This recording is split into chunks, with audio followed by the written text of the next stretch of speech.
नमस्कार, जय हिंद। एक बार फिर से आपका बहुत बहुत स्वागत है। कक्षा 9 गणित पाठ 3 निर्देशांक ज्यामिति की हमने 2 प्रश्नावली अभी तक कर ली है। आज हम करने वाले हैं तीसरी प्रश्नावली और इसके अंदर हमें बहुत ही तुच्छ सा चीज पढ़ना है। हमें क्या पढ़ना है, कोई निर्देशांक दिया होगा, उसको हमें बताना है कौन से चतुर्थांश में है और उसका स्थिति निर्धारित करना है कि वो है कहां पे। तो इसको हम थोड़ा सा कंसेप्ट है इसका समझ लेते हैं, फिर आप प्रश्नावली पर डायरेक्ट आ जाओ, कोई प्रॉब्लम नहीं होगी, बहुत ही आराम से हो जाएगी प्रश्नावली।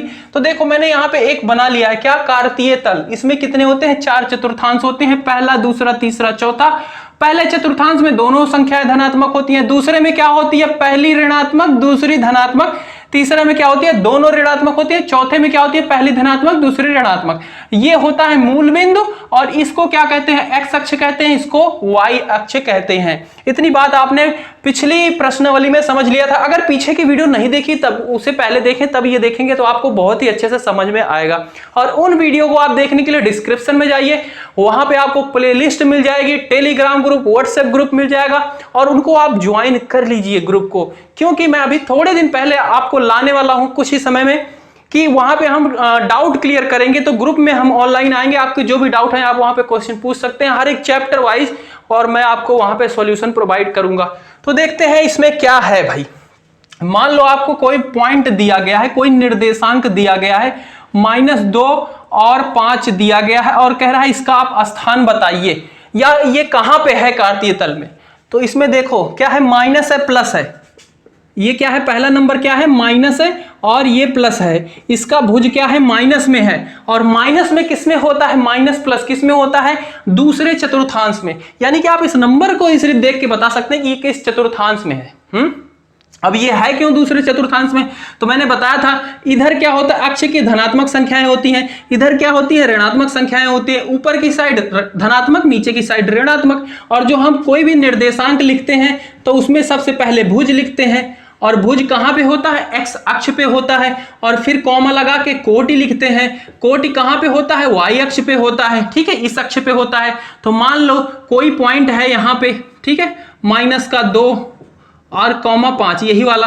तो इसमें सबसे पहले भुज लिखेंगे, तो भुज मतलब एक्स अक्ष। तो एक्स अक्ष क्या है, ये है। इसमें -2 कहां पे है, ये रहा। हम इसको ऐसे ऊपर बढ़ा देंगे। और फिर क्या है, कोटि है। कोटि क्या है, 5 है। कोटि प्लस का 5 है, तो ये कहीं पे इधर होगा, यहां पे कहीं होगा। तो प्लस का 5 ये है। आप इसको इधर बढ़ाओ इसी चतुर्थांश में। क्यों इसी चतुर्थांश में बढ़ाएं, क्योंकि हमें इनके सिंबल देख के, इनके संकेत देख के हमें पता चल गया है कि ये कौन से चतुर्थांश में है, तो दूसरे चतुर्थांश में है। और फिर इसको ऐसे बढ़ाओ तो ये कहीं ना कहीं दोनों क्रॉस करेंगे और जहां पे क्रॉस करेंगे वही बिंदु होगा ये निर्देशांक। क्लियर हो गया कि कोई भी बिंदु दिया गया है तो उसकी स्थिति कैसे निर्धारित करोगे। सबसे पहले आपको सिंबल देखना है, क्या क्या सिंबल है, प्लस है, माइनस है, ठीक है, माइनस माइनस है, प्लस माइनस है, प्लस प्लस है। तो उससे आप सबसे पहले चतुर्थांश डिसाइड कर लोगे और फिर उसके बाद देखोगे कि उस चतुर्थांश में वो भुज कहां पे है, कोटि कहां पे है। भुज और कोटि को दोनों को मिलाओगे, जहां पे दोनों एक दूसरे को कट करेंगे वही बिंदु होगा। एक उदाहरण और लेते हैं। मान लो दिया गया है -3 -5 दिया गया है, तो इसका निर्धारित कैसे करोगे स्थिति। तो इसके लिए आप देखो इसमें क्या है, माइनस माइनस है। ये कौन से चतुर्थांश में है, तीसरे चतुर्थांश में। सीधी सी बात है, हमने याद कर लिया है, ये तीसरे चतुर्थांश में। अब भुज क्या है, इसमें 3 है। भुज कहां पे होता है, एक्स अक्ष पे होता है। एक्स अक्ष ये है, मतलब यहां पे 3 है। तो इसको आप इसी चतुर्थांश के अंदर ऐसे डॉट डॉट बढ़ा लो, ठीक है। कोटि क्या है, -5 है। -5 कहां पे होता है, वाई अक्ष पे होता है। कोटि किस पे होता है, वाई अक्ष पे होता है। और -5 लगभग ये इधर बढ़ा लेते हैं इसको थोड़ा सा, मान लो लगभग 5 यहां पे होगा, -5। तो इसको भी आप इधर डॉट डॉट बढ़ा लो इसी चतुर्थांश में। क्यों बढ़ाए, क्यों भाई उधर क्यों नहीं बढ़ाए, क्योंकि हमने इसका सिंबल देख के पता कर लिया कि ये इसी चतुर्थांश में है, इसीलिए इसको इधर बढ़ाया, इसको इधर बढ़ाया। और ये जहां पे कट करेंगे वो बिंदु बन जाएगा आपका -3 और -5। तो ये बिंदु जो है ये बता रहा है कि ये इसका निर्देशांक है। क्लियर बात, क्लियर हो गई। एक उदाहरण और ले लो, माइनस का नहीं लेते, चलो प्लस का ले लिए। 2 और 3 है, तो ये कौन से चतुर्थांश में होगा, ये पहले चतुर्थांश में होगा। क्लियर हो गई। इसमें भुज क्या है, 2 है। भुज कहां पे होता है, एक्स अक्ष पे होता है। एक्स अक्ष ये 2 रहा, इसको आप इसको इसी के अंदर ऐसे डॉट डॉट बढ़ाते चले जाओ, ठीक है, पहले चतुर्थांश के अंदर। भुज कोटि क्या है, 3 है, 3 ये रहा। कोटि क्या होता है, वाई अक्ष पे होता है। तो इसको भी आप ऐसे ऐसे बढ़ाते चले जाओ, ये कहीं ना कहीं पे कट करेंगे और वही बिंदु आपका हो जाएगा ये निर्देशांक इसका। चौथे वाले कोऑर्डिनेट का भी देख लेते हैं, चतुर्थांश का। उसका हम ले लेते हैं, मान लो एक दिया गया है 2, दूसरा दिया गया है -5। इसको आपको इसकी स्थिति निर्धारित करनी है। तो क्या है, प्लस है माइनस है, प्लस माइनस किस में होता है, चतुर्थांश में होता है। ठीक है, अब इसमें भुज क्या है, 2 है, तो भुज एक्स अक्ष पे होता है और ये 2 रहा, तो हमने इसको ऐसे से बढ़ा लिया। कोटि क्या है, -5 है, -5 ये क्या होता है, वाई अक्ष पे होता है कोटि, तो -5 हमें वाई अक्ष पे ये दिखा, इसको ऐसे से बढ़ा लिया, जहां पे कट करेगा वही ये पॉइंट हो जाएगा। क्लियर बात, कोई दिक्कत नहीं, मिटा दे, मिटा दिया। अब देखो मिटा देते हैं इसको और बुक में ले लेता हूं, आपको प्रश्न बताता हूं।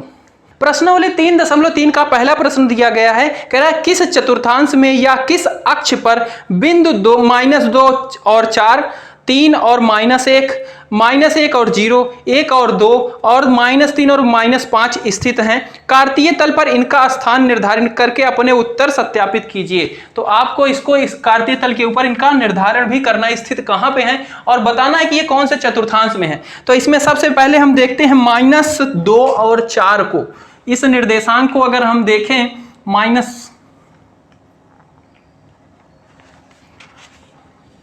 -2 और 4, ये कहां पे है हमें बताओ, ये आप बताओ कहां पे है, कौन से चतुर्थांश में होगा ये।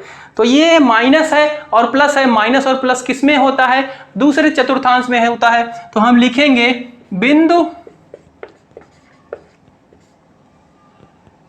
दूसरे चतुर्थांश में है। ठीक है, अब इसकी स्थिति भी बनानी है, तो इसकी स्थिति हम कैसे बना सकते हैं, भुज क्या है, 2 है, -2, भुज किस पे होता है, एक्स अक्ष पे होता है, तो -2 हमें ये मिल गया, हमने इसको ऐसे dot dot dot dot dot बढ़ा दिया ऊपर। ठीक है, और कोट क्या है, 4 है, 4 किस पे होगा, वाई अक्ष पे होगा, तो वाई अक्ष ये रहा, हमने इसको ऐसे डॉट डॉट डॉट डॉट बढ़ा दिया, और ये जहां पे कट करेंगे दोनों वही बिंदु क्या हो जाएगा, इनका स्थान हो जाएगा। तो -2 और 4 ये रहा। क्लियर है, ओके, स्थान निर्धारण भी कर दिया, हमने बता भी दिया कि ये कौन से चतुर्थांश में है। इसका दूसरा बिंदु जो दिया गया है वो है 3 और -1, ये बताओ कौन से चतुर्थांश में है। 3 है और -1 है, यानी कि प्लस है माइनस है, प्लस माइनस कौन से चतुर्थांश में होता है, चौथे में होता है, इसमें प्लस और माइनस होता है। तो हम बिंदु क्या बता सकते हैं कि बिंदु चौथे चतुर्थांश में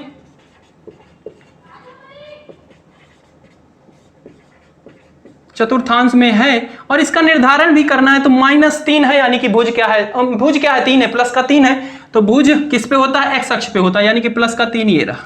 इसको हमने ऐसे से बढ़ा दिया, कौन से चतुर्थांश में, चौथे चतुर्थांश में ही बढ़ा दिया। और कोटि क्या है इसका, -1 है, तो कोटि वाई अक्ष पे होता है, -1 ये रहा, इसको ऐसे से बढ़ा दिया, और जहां पे ये दोनों कट करेंगे यही हो जाएगा इसका निर्देशांक। तो ये इसकी स्थिति हमने बता दी। इसमें तीसरा बिंदु दिया गया है -1 और 0। इस बिंदु को थोड़ा ध्यान से समझना, अगर आप इसका सिंबल देख के बताओगे तो ये कौन से चतुर्थांश में, दूसरे में है, क्योंकि माइनस है प्लस है, यानी कि दूसरे चतुर्थांश में होगा। पर इसका जो y अक्ष है, यानी कि कोटि जो है वो 0 देके ना इसका पूरा मतलब ही बदल देता है। देख, तो इसमें भुज जो है वो -1 है, तो -1 तो ये रहा, और y अक्ष क्या है, 0 है, तो 0 ये है। 0 को जब हम इधर की साइड बढ़ाएंगे तो वो कहां पे आके मिलेगा, इसी के ऊपर मिलेगा, क्योंकि कोट इसका क्या है, 0 है, y अक्ष वाला 0 है, तो उसको हमें बढ़ाना पड़ेगा किस तरह, इधर चतुर्थांश की तरफ। भाई चतुर्थांश में जिधर आपका सिंबल बता रहा है, तो सिंबल इधर चतुर्थांश में, सेकंड वाले में बता रहा है दूसरे चतुर्थांश में, तो जब आप इधर y को बढ़ाओगे, और x को तो बढ़ा नहीं सकते ऊपर नीचे, क्योंकि ये यहीं पे है, यहीं पे है, और y का भी यहीं पे है, तो ये दोनों जब मिलेंगे तो यहीं पे आके मिल जाएगा। 0 को इधर जब बढ़ाओगे तो यहाँ पे मिल जाएगा, और यही है इसका बिंदु हो जाएगा। तो अब ये चतुर्थांश में नहीं है, इस वाले चतुर्थांश में मतलब इस एरिया के अंदर होता तो ये सिर्फ सीधा और सीधा रेखा पे ही है, अक्ष पे है। कौन से अक्ष पे, एक्स अक्ष पे। कौन किधर है, धनात्मक की तरफ कि ऋणात्मक की तरफ, क्योंकि ये इधर होता है धनात्मक, इधर होता है ऋणात्मक, तो ये ऋणात्मक में है। तो इसे लिखोगे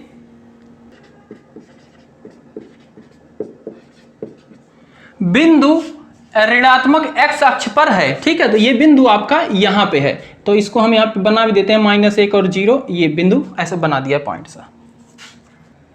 इस बिंदु को स्थिति को निर्धारित करने में अक्सर बच्चों को प्रॉब्लम होती है, मेरे को भी होती थी। ठीक है, जो लाइन के ऊपर ही होते हैं, तो इसमें हमें कोटि देखना है और भुज देखना है। तो कोटि आपका जैसे 0 है, तो 0 जब भी है इसका मतलब y अक्ष ऊपर ना है ना नीचे है, सिर्फ यहीं पे होगा। ठीक है, कि अब इसकी स्थिति पूरा डिपेंड करेगी एक्स अक्ष पे, कि एक्स अक्ष इधर ले जाना चाहता है या इधर ले जाना चाहता है, और एक्स अक्ष कह रहा है कि ऋणात्मक में चलो, तो ये ऋणात्मक पे आ जाएगा। ठीक है, इसी तरीके से अगर एक्स पे 0 होगा, अभी देखते हैं कोई सा होगा, इसमें भी बताएंगे आपको। हाँ, ये चीज ध्यान समझना, और ये थोड़ी कॉम्प्लिकेटेड सी लगती है बट इतनी भी नहीं है। और इसके बाद दिया गया है 1 और 2, ये वाला बिंदु बताओ, तो ये बिंदु तो बहुत ही आसान है, दोनों धनात्मक है, यानी कि पहले चतुर्थांश में होगा। और इसमें कोई भी 0 नहीं है, यानी कि इस एरिया के अंदर ही होगा, लाइन पे भी नहीं होने वाला। अगर 0 होता तो लाइन पे ही होते, या एक्स अक्ष या वाई अक्ष पे। तो बिंदु फर्स्ट चतुर्थांश में है, और इसकी स्थिति बता देते हैं। इसका भुज क्या है, 1 है, यानी कि ये रहा, ऐसे बढ़ा दिया। कोटि क्या है, 2 है, इसको ऐसे बढ़ा देंगे, तो जहां पे दोनों कट करेंगे वही हो जाएगा, तो x1 y2, ये बिंदु इसका होगा। इसमें अगला बिंदु दिया गया है -3 और -5। ये देखो, इसमें क्या है, दोनों ऋणात्मक किसमें होते हैं, तीसरे चतुर्थांश में होते हैं। तीसरे चतुर्थांश ये आपका है, तो इसके अंदर भुज क्या है, -3 है, यानी कि x अक्ष पे -3 पे चले जाना है आपको, ऐसे बढ़ा दो। y अक्ष क्या है, -5 है, कोटि क्या है, -5, ये y अक्ष पे होता है, -5, ये रहा, इसको बढ़ा दो इसी चतुर्थांश के अंदर, तो यहाँ पे मिल जाएगा, और यही आपका हो जाएगा -3 और -5। ठीक है, तो इस तरीके से हमने इसके तल भी बता दिए कौन से चतुर्थांश में है, और इनके स्थान को निर्धारित भी कर दिया इस डायग्राम में, इस चित्र में। तो आपका पहला प्रश्न कंप्लीट होता है, इसे अच्छे से नोट कर लेना समझ के। दूसरा प्रश्न दिया गया है, अक्षों पर दूरी का उपयुक्त एकक लेकर नीचे सारणी में दिए गए बिंदुओं को तल पर आलेखित कीजिए। आपको इसी तल पे, मतलब कार्तीय तल पे आलेखित करना है इन बिंदुओं को लेकर, इनके उसको मतलब निर्देशांक को लेकर। तो निर्देशांक कैसे लिखा जाता है, भुज और कोटि। भुज की जगह क्या होता है, x का मान, कोटि की जगह पे होता है y का मान। तो यहाँ पे x अगर 2 है तो y 8 है, यानी कि आपका निर्देशांक बन जाएगा -2 और 8, और इसके लिए बन जाएगा -1 और 7, और इसके लिए बन जाएगा 0 और -1.25, और इसके लिए बन जाएगा 1,3, और इसके लिए बन जाएगा 3,1। ठीक है, और इन्हीं बिंदुओं को आपको उस पे बस आलेखित कर देना है, बस। क्लियर बात, चलो कर देते हैं। -2 और 8, ये कौन से चतुर्थांश में होगा, माइनस है प्लस है, यानी कि दूसरे चतुर्थांश में होगा। भुज इसका क्या है, 2 है माइनस का, और कोटि क्या है, 8 है। तो मैंने ये डायग्राम तो फिलहाल उतना लंबा बनाया नहीं है, इसको हम थोड़ा सा बढ़ा लेते हैं, 8 तक ले जाना पड़ेगा, क्योंकि y अक्ष लगभग।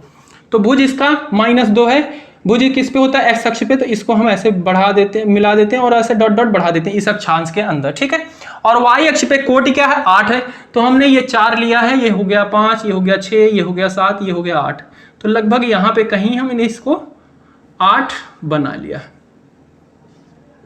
ठीक है, 8 यहाँ पे होगा, और जब इसको बढ़ाएंगे तो ये यहाँ पे कट करेगा, और यही इसका बिंदु हो जाएगा -2 और 8। क्लियर है, स्केल से बनाओगे बिल्कुल सीधा सीधा, मेरा तो टेढ़ा हो गया, बट आपसे टेढ़ा नहीं होना चाहिए। -1 और 2, ये कौन से चतुर्थांश, ये भी दूसरे चतुर्थांश में। एक कोटि क्या है, भुज क्या है इसका, -1 है, कोटि क्या है, 7 है, तो भुज -1 है, ये रहा, इसको आप बढ़ा दो, कौन से चतुर्थांश के अंदर, दूसरे चतुर्थांश के अंदर।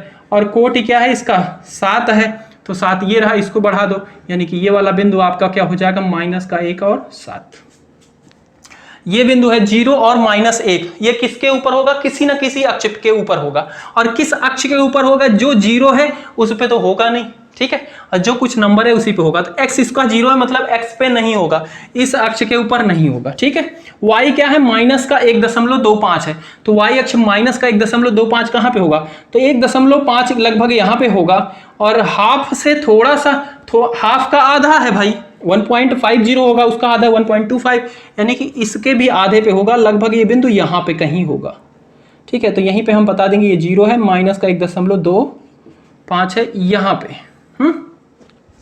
ये वाला है 1 और 2, ये कौन से चतुर्थांश, पहले चतुर्थांश में। भुज क्या है, 1 है, कोटि क्या है, 3 है, तो भुज आपका 1 ये रहा, इसको हम पहले चतुर्थांश के अंदर ऐसे बढ़ा देंगे।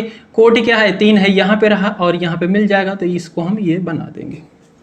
ये वाला पॉइंट है, 3 और 1 है, ये भी पहले चतुर्थांश में है, भुज 3 है, कोटि क्या है, 1 है, तो भुज 3 आपको यहाँ पे मिल जाएगा, और इसको जब आप पहले चतुर्थांश के अंदर ऐसे बढ़ा दोगे, और कोटि क्या है, 1 है, इसको भी आप ऐसे बढ़ाओगे, तो ये कहीं ना कहीं कट करेगा, जहाँ पे कट करेगा वही इसका बिंदु हो जाएगा। ठीक है, तो इस तरीके का कुछ आपका बनेगा ये आलेख, और ये बिंदुएं बनेंगी निर्देशांक इसके। और इस तरीके से आपकी पहली प्रश्नावली समाप्त होती है। और मिलते हैं अगली वीडियो में। और आप टेलीग्राम ग्रुप, व्हाट्सएप ग्रुप जल्दी से ज्वाइन हो जाइए, क्योंकि वहां पे आपका डाउट सेशन चलने वाला है, क्योंकि तीसरा चैप्टर समाप्त हो गया है। तो अब हम पहले चैप्टर का डाउट सेशन बहुत ही जल्द लेने वाले हैं। इसी अगस्त में बहुत तेजी के साथ करेंगे सिलेबस को खत्म। Bye bye.